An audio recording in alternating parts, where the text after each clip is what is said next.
Hello అండి. Sunday రోజు mini vlog. Sunday రోజు ఏం చేయాలో తోచలేదు. చాలాసేపు బుర్ర పగిలేలాగా ఆలోచించాననమాట. ఏం చేయాలో తోచట్లేదు ఎంతసేపటికి. అంతలోకి మా మేనకోడలొచ్చి అడిగిందనమాట. "అత్త నువ్వు ఒకసారి వీడియోలో గోబీ 65 చేసినట్టు చూపిచ్చావు కదా! అదెలా చేసావో చూపియవా నేను నేర్చుకుంటాను" అని అంది.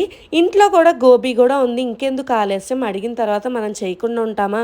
ఫస్ట్ టైం కాకపోతే కొంచెం మెత్తగా వచ్చింది. ఈసారి చాలా క్రిస్పీగా చాలా బాగా వచ్చిందనమాట. హాయ్ మా ఫ్రెండ్స్. అబ్బాయి అయితే మా చాలా ఎక్సైట్ మమ్మీ అయిపోయాడు. మీ అందరికి వీడియో కూడా ఎక్స్‌ప్లెయిన్ చేసేస్తున్నాడు. ఇక్కడ ప్రయత్నం గోబీ 65 అని. చేసింది. ఇంకా వచ్చి చక్కగా కొంచెం కప్‌లో అక్కడ ఏసుకొని కొంచెం స్నాక్‌లాగా మేము వండుతూ ఉంటే తిన్నారు.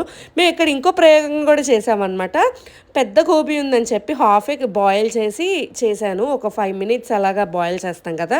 తర్వాత అయితే వితౌట్ బాయిల్ చేయకుండానే గోబీ ఏసుకొని చేశామనమాట. అది కూడా బానే ఉంది.